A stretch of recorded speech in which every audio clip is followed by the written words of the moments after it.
Now, if you clicked on this video, you're one of these three types of people.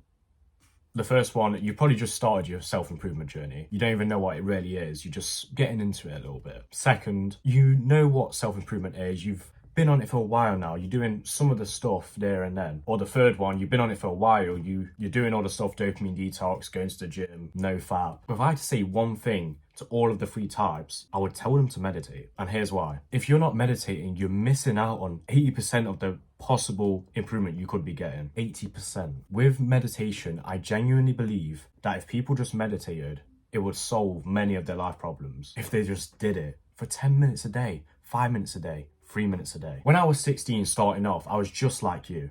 I thought, how is sitting for 10 minutes a day going to solve any of my life problems? How is doing nothing for 10 minutes going to solve my life problems? But now I look back at it and I thought, I'm an idiot.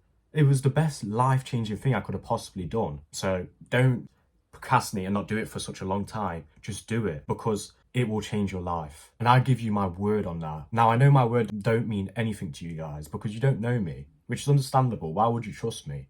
But at least do this. Watch the rest of this video. Go and spend like 5 minutes researching all the benefits, all the things you get from meditating. If you like what you see, go and meditate 3 months, 10 minutes a day, 5 minutes a day, 5 to 10 minutes, and then come back to me, and then you can thank me. If you just stick with this minuscule task, what takes 10 minutes a day, your life will change forever. And I promise you that. It changed mine. If there was a tier list of things to do on self-improvement, meditation would be S tier, 100%. Nothing tops meditation when it comes to self-improvement.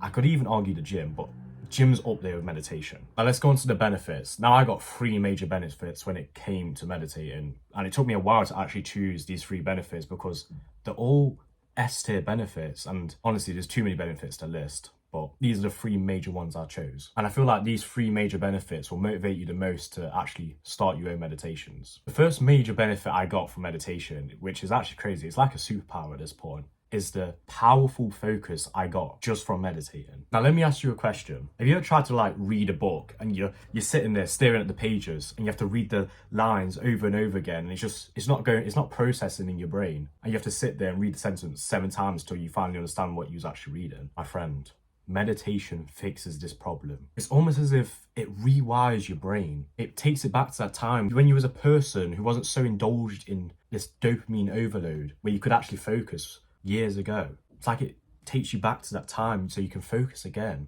and actually read again without your mind just wandering somewhere else or you having to read the page 100 times just to understand it. Now don't just take my word for it, try it. Next time you try and read a book and you can't read it and you're sitting there and you just can't read it, go away for 10 minutes, meditate. I know it's a long time, but try it, and trust me, you want to keep doing it.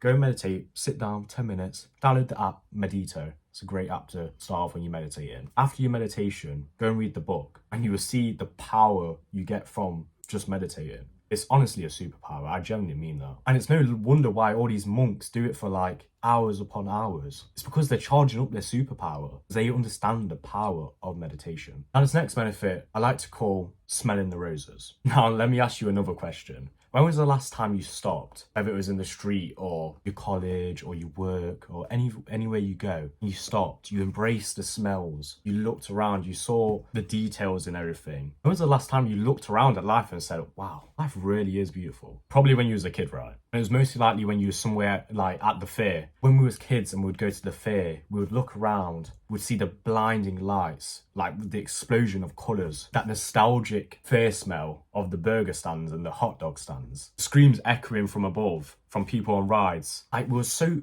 present. That's the key there. We were so present. And it was something we only possessed as a kid. That ability to actually just be present in the moment, engage all of our senses, let the excitement pump through our veins. That's the beauty of meditation. It gives you back that feeling you yearn for every day. Childhood, freedom, the ability to just actually love life. Now you might think or say that this benefit isn't that major, it's not that important to stop and smell the roses, but if you don't, life will pass you by. We all know how fast life goes. It's mentioned to us by everyone we know is older anyway. We see on social media all these people telling us how fast life goes. So I think stopping and smelling the roses is an important thing along the journey because we have a brief amount of time, so why not enjoy the beauty of life and the beauty of existence? The final major benefit why most people actually meditate in the first place and why I meditate mostly is it gives you the ability to diffuse from your negative thoughts. You know, when you're having a bad day, you're irritated by the trivial things, you have self-doubts about yourself, you basically lack confidence, you're just having negative thoughts 24/7. Meditation helps you with that problem.